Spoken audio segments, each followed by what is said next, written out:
¿Qué tal amigos? ¿Cómo están? Sean bienvenidos nuevamente al canal. Hoy día tenemos al capítulo de cardiología y al tema de crisis hipertensiva. Un tema muy importante y es la continuación del video anterior donde abordamos al tema de la hipertensión arterial como tal. Hoy día nos centraremos en esta complicación aguda que es muy importante y también preguntada en los exámenes. Veremos a los tipos de crisis, las causas principales, la clínica, los exámenes auxiliares y también el tratamiento de esta condición. Espero que les guste mucho el video. Comencemos con la definición de la crisis hipertensiva, que es una elevación aguda y grave de la presión arterial mayor o igual a 180 sobre 120 milímetros de mercurio. Y puede ser tanto una urgencia hipertensiva y una emergencia hipertensiva. La urgencia hipertensiva es aquella crisis sin daño de órgano blanco, mientras que la emergencia es aquella crisis con daño de órgano blanco. En cuanto a las causas principales, la hipertensión mal controlada es la causa más común.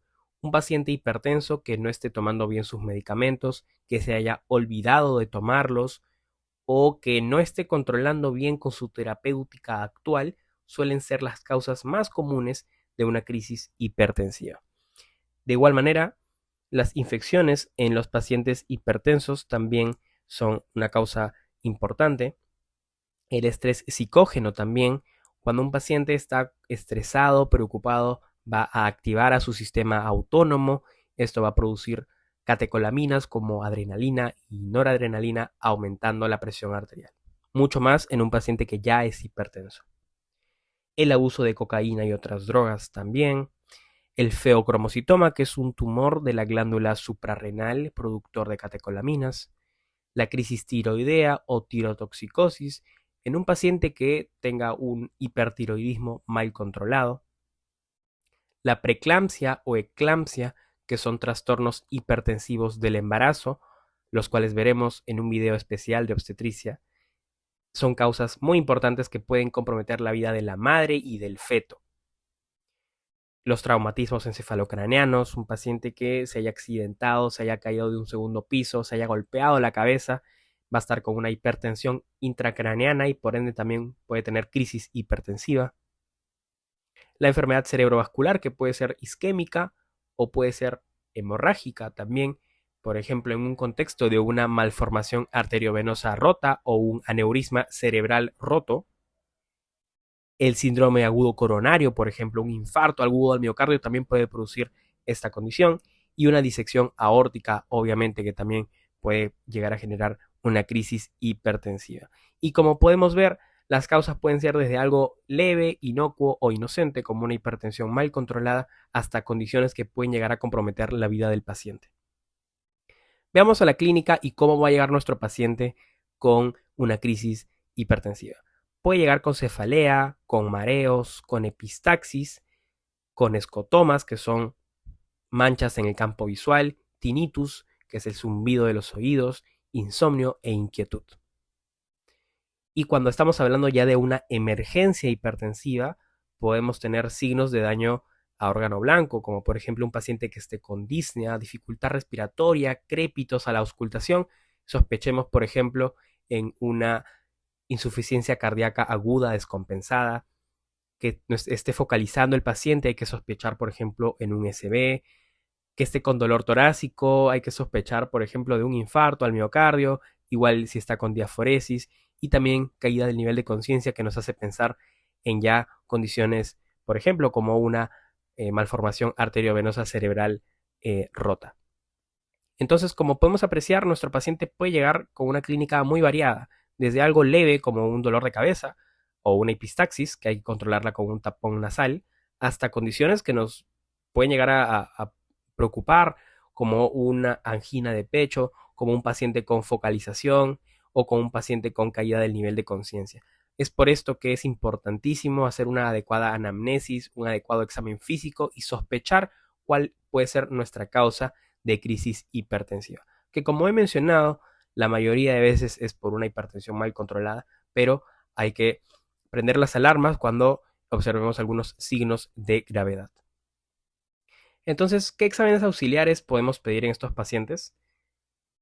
En todos hay que pedir siempre un hemograma, electrolitos, principalmente sodio y potasio, glucosa, urea y creatinina. Esto de rutina en cualquier paciente que tenga una presión por encima de 180-120. Y ahora, si nuestro paciente está con dolor torácico, hay que pedir un electrocardiograma, troponinas, esto sospechando obviamente un infarto, en un síndrome coronario agudo, y o una angiotomografía. Esto ya si es que sospechamos, por ejemplo, de una disección aórtica. Si nuestro paciente llega con disnea y con crépitos, hay que pedir una radiografía de tórax, hay que pedir un análisis de gases arteriales también para ver si hay hipoxemia y un ecocardiograma también para ver si es que hay una insuficiencia cardíaca aguda descompensada. Si por A o B no contamos con un ecocardiograma, por lo menos un electrocardiograma sería útil en estos casos. Y recordemos, obviamente, que si observamos la elevación del segmento ST, hay que sospechar en un infarto agudo al miocardio y hay que actuar rápidamente para evitar complicaciones y mortalidad. Si nuestro paciente llega con focalización o con confusión, debemos de solicitar una tomografía cerebral sin contraste. Y si es que nuestro paciente llega con una crisis tiroidea, hay que pedirle TSH y T4 libre. Ahora veamos ya el tratamiento de la crisis hipertensiva.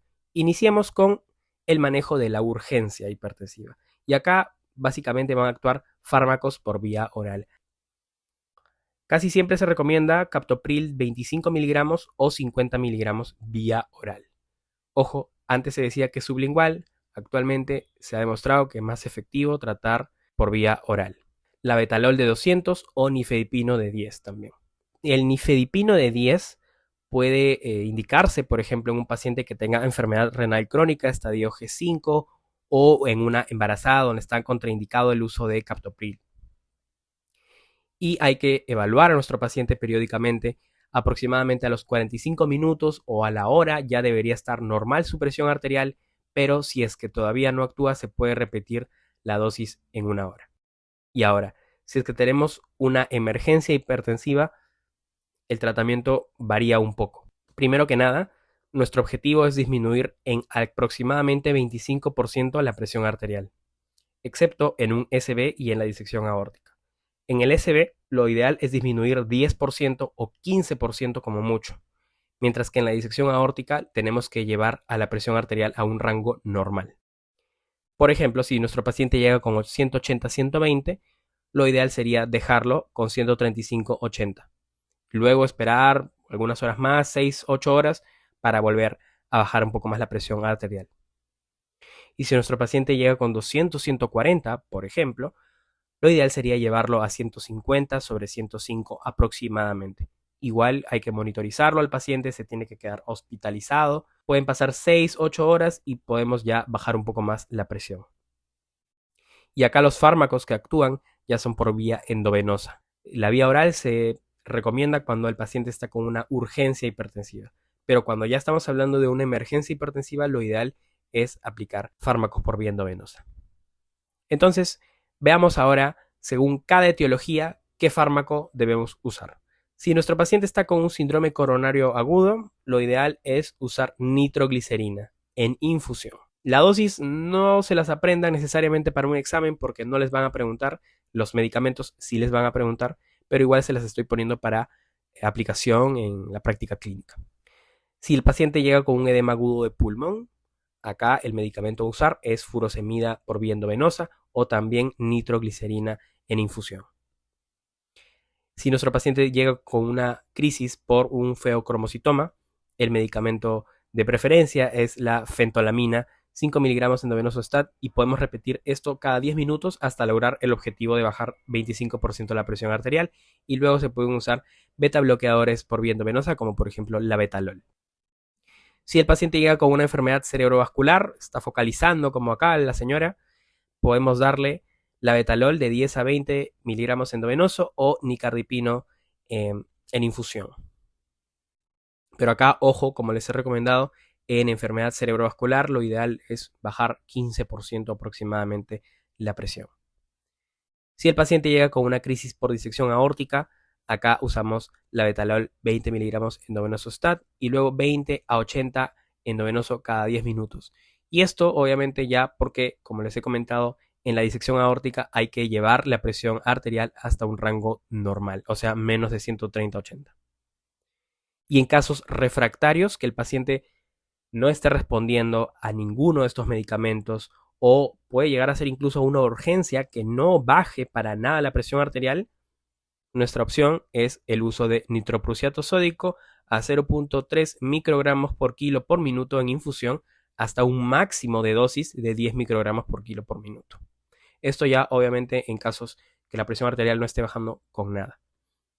Y bueno, eso ha sido básicamente el video de hoy. Ha sido un video un poco más corto que los anteriores. Espero que les haya gustado mucho, que lo encuentren útil.